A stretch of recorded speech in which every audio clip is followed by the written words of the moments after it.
Harris County Judge Lina Hidalgo is sending a clear message to Democratic voters on her thoughts of former Mayor Annise Parker running to be the next Harris County judge. In a detailed Facebook post, Hidalgo explained why she was calling on Democratic voters to reject Parker as a candidate for the county judge position. And joining us now to discuss this and other issues is Harris County Judge Lina Hidalgo. Judge Hidalgo, thank you so much for joining us today. Thank you for having me. And if you would like to join the conversation, if you have a question or comment, you can call or text 713-440-8870. There's a lot to talk about when it comes to budget and the county and what's going on there. Before we get into all of that, though, you did get a lot of attention yesterday with a Facebook post in which you gave your opinion of a candidate running for your replacement. Can you address that for us? Yes, both points are connected, actually.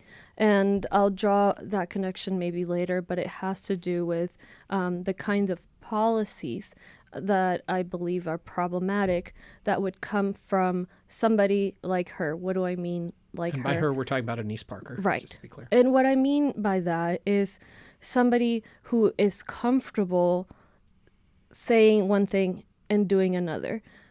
And that is what has led to the county being in a very perilous fiscal situation, and I'm not exaggerating. And so one of the things that I wanted to do was share with primary voters, Democratic primary voters, 3 facts that I realized people did not know. One of the major ones that I did not know until I read, I believe it's a Texas Monthly article that said, Annise Parker, on the record, she said, I voted for Ed Emmett in 2018. That's fine, okay? I was a new candidate, they're friends, fine. I mean, I think a lot of Democrats would say, why are you voting for the Republican, especially during Trump, but fine. But then it says on there, and she hasn't decided who she will vote for in 2022. So there's a 2022 article that I didn't read till after the fact. I was running against somebody who, after the election was called and the votes were counted, sued to overturn the results of the election. And we all saw that coming because at the Houston Chronicle interview, based on which they decide who to endorse. And this was filmed, so this exists on the record. She was asked, do you believe Joe Biden won the 2020 election?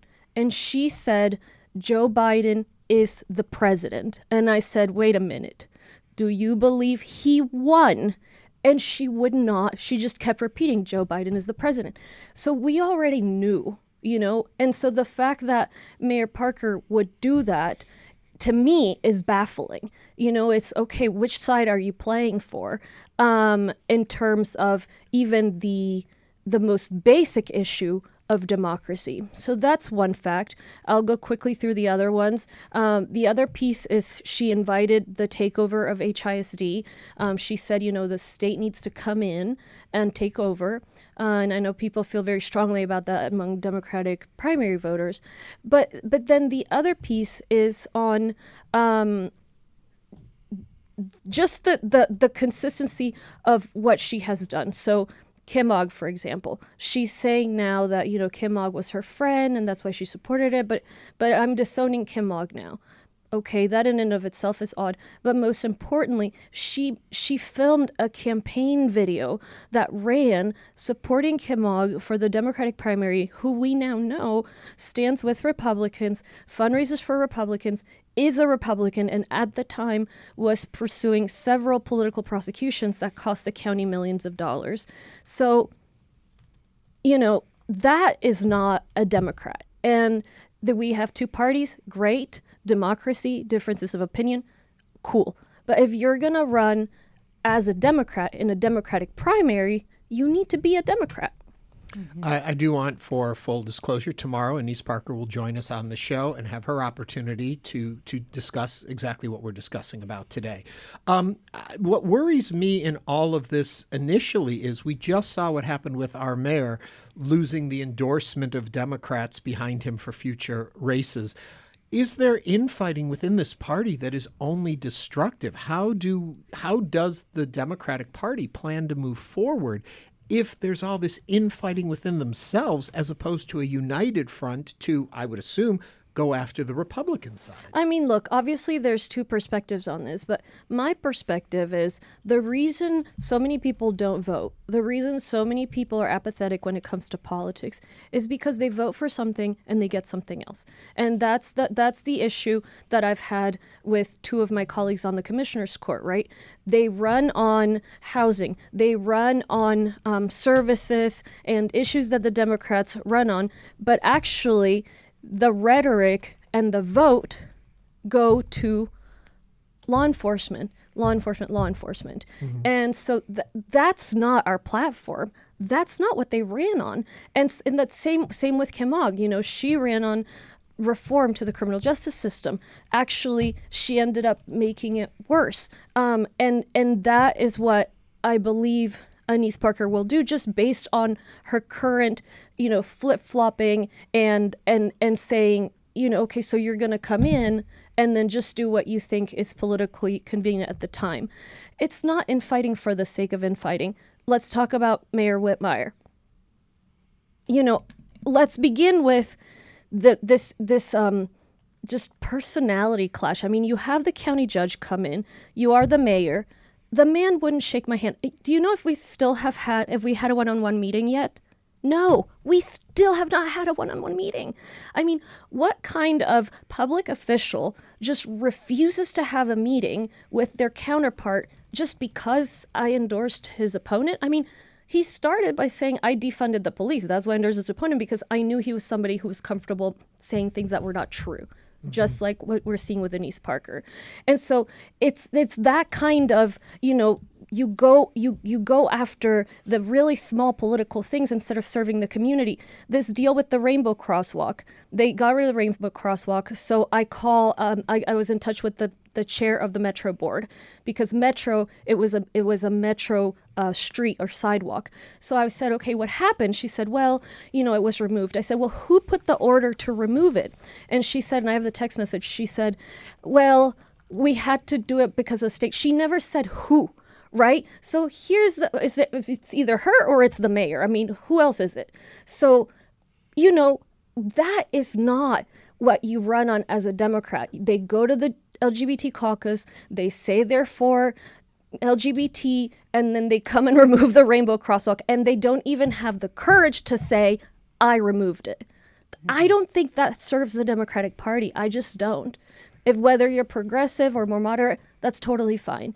I think, people frame me as extreme left. I think I take positions across the spectrum. If folks can look at my voting record, that's fine. But dishonesty and flip-flopping does not serve the party. And neither does having Republicans run as Democrats serve the party.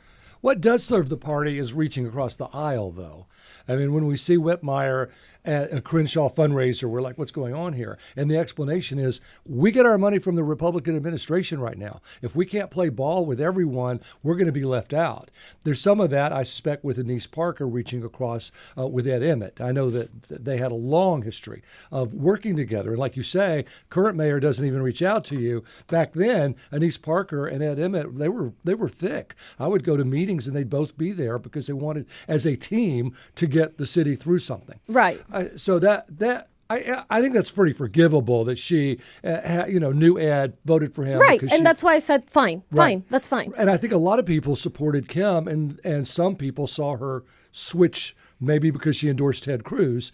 And when I talked to her, when she was on this show, she said, I'm still a Democrat, I'm just against gun violence, and that was my real issue there. I mean, she lost by a lot to Kim a newcomer in the primary. Democrats did not support Kim Ogg, but Annise Parker did.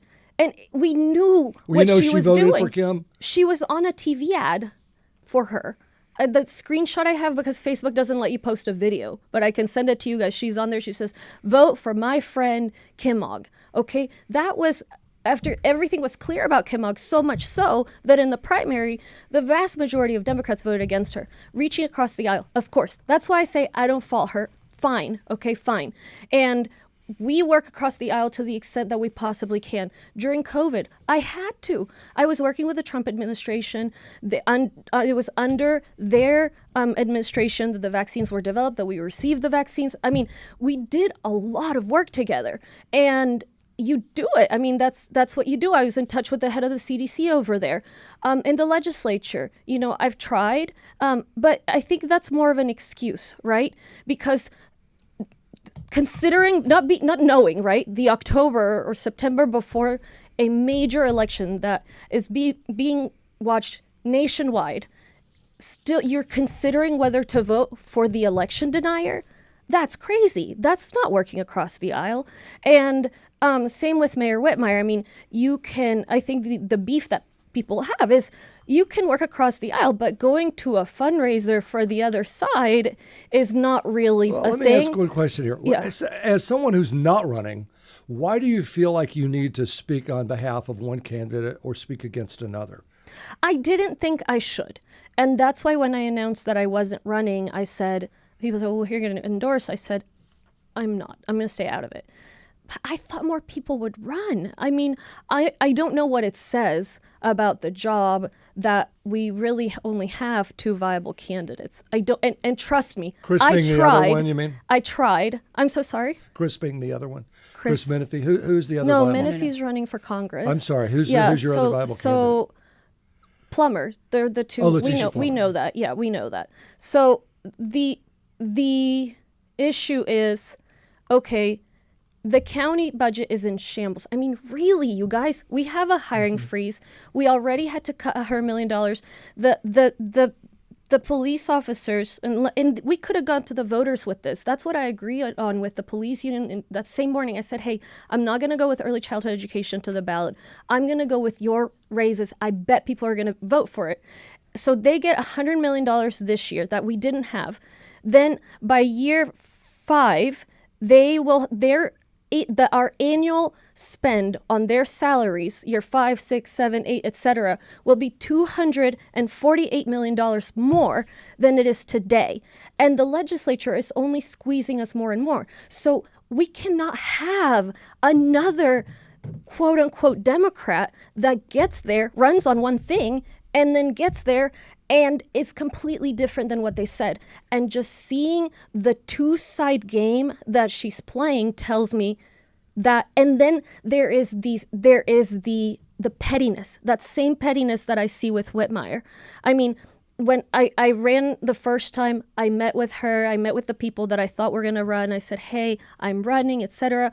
I remember, reaching out over the years. I don't know why, I really don't, but there's been this consistent pettiness, sort of criticism. You can see it in all the articles, and it's like, what did I ever do to you, Right. So where does that come from? You see people like that in politics, and they don't get things done because they're more busy keeping lists of whoever, forgot to say hello or whatever. Judge Lina Hidalgo, question for you. Are you concerned at all that calling out the potentially future judge of Harris County will affect you once you are out of the seat and you are moving on? Absolutely. I mean, it's no secret that I want to come back and run for office again. I just didn't feel that I should have more than 2 terms. It's what I promised, etc. And yeah, I mean, if she wins, she will only be more influential. It hurts. But part of what helps me as an elected official is I really follow what I think is right. And in this case, I thought, okay, I wake up the day after the election and I find out that she's won. And now the GOP 3 or the GOP 4. Well, dang, what condition is the county budget going to be in after that? Right. What's going to happen to all the programs they ran on that they're cutting, that they're killing, that we're supposed to continue and are not continuing? And so I figured, you know what? I'm just going to share this, that when I talk to people and I tell them, they tell me I did not know. And so, I think folks should at least know. Do I think that is going to change the potential outcome of the election? I don't know. But I want to know that I did everything I could. Do you think that looking back, now that you've been in your position for this many years, looking back when you were elected, do you think you were ready to take on what eventually ended up being multiple major national issues?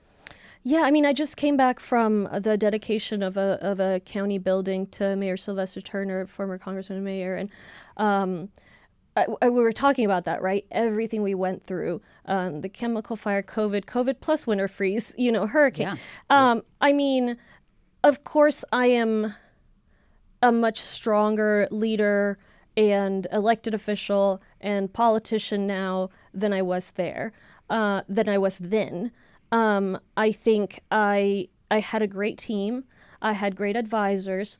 I'm a quick study, and I always really try my best to err on the side of transparency and to do what I think is best for the people. And I might get it wrong sometimes, but I'm not trying to figure out what's going to get me reelected. Quite the opposite. And so just like is happening now, because I just need to be able to feel good with my own conscience. So I think just having that is something that unfortunately I've realized too many politicians don't have. What their walk card should say is re-election, because that's really what they're running on. And that's essentially what my follow-up was. You're talking about being transparent, keeping your word to where you said you were only going to be in office for so many terms.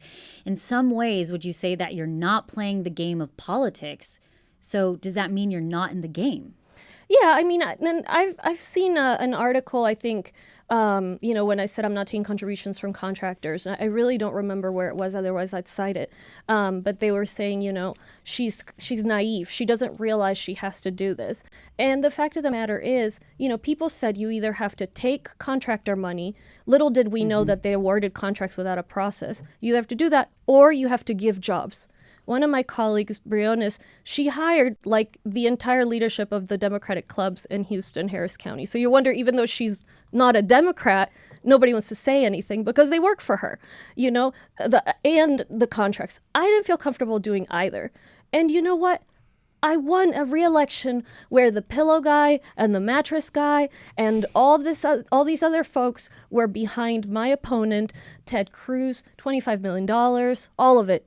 Political indictment that cost me $1 million in lawyers. I mean, all of it. And I still won.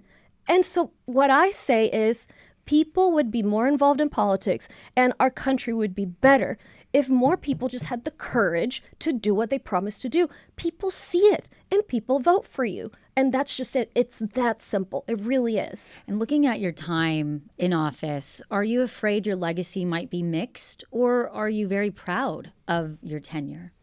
I mean, I have had to sort of let go of this legacy thing because when you're this prominent and you become such a target, like, of course, I don't think people are going to write, at the end of next year, like, she was wonderful, the end, right? Like, I think that it gets more clicks and to say, a lot of negative things, and that's okay.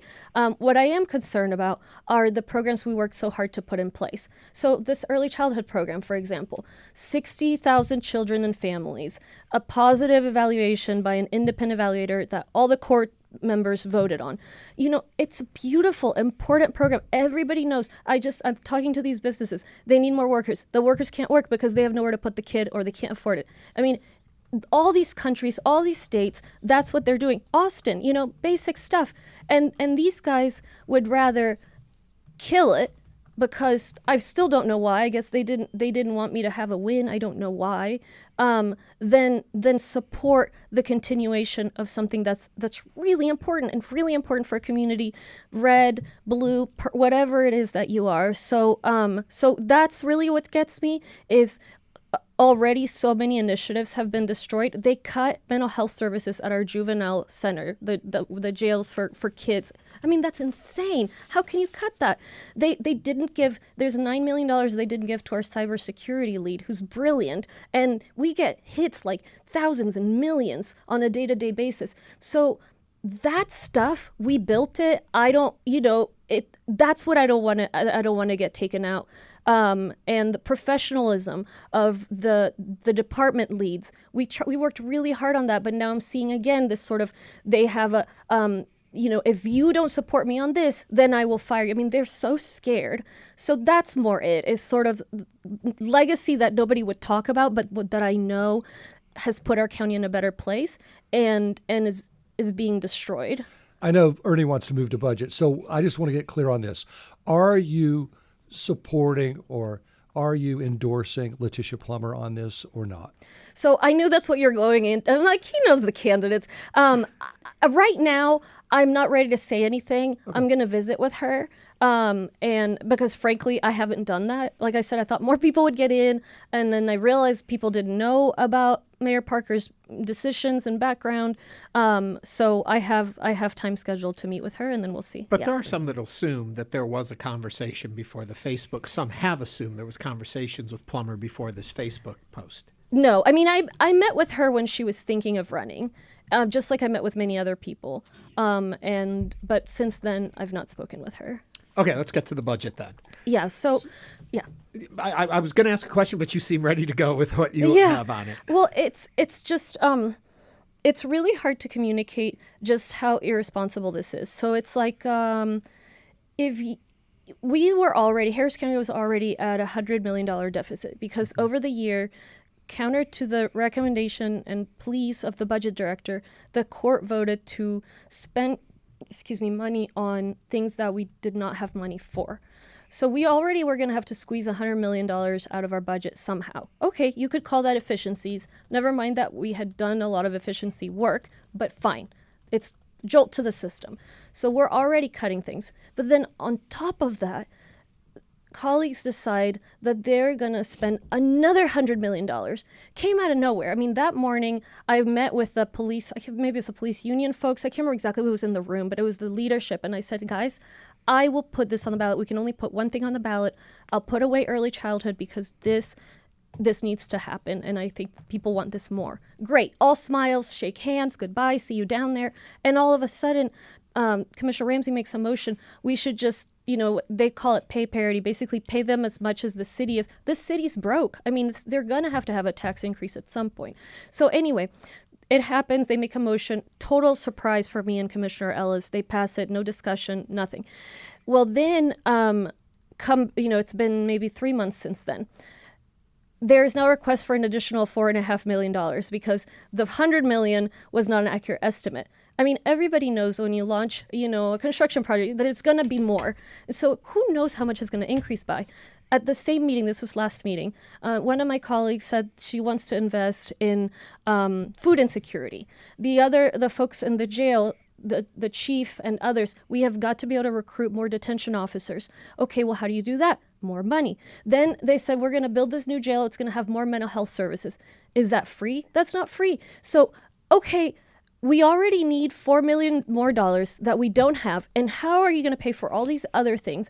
And mind you, we're at a hiring freeze. So that means that if somebody leaves because they don't have childcare or because they find a better job or they retire, we cannot fill that position. And over time, what that means is slower response times, unemployment for some people. There's just, it's an issue for the public. And so when I said to the budget director, I said, well, how are you going to pay for this additional $4.5 million? He said two things. He said, well, we're going to take it from the budget we have budgeted to balance the pay for people across the county. Like we have a clerk one in this department, a clerk one in this department, and they don't do the same thing. So we're trying to equalize. Well, how do you know you're not going to spend all that money on that? He said, okay, well, if that's not it, then we'll extend the hiring freeze. So talk about that's what it $4 is. million or whatever, but when you look over across what you're looking at, it's $248 million in raises we're talking about over a 5-year period. Right. So it's actually a hugely significant amount of money.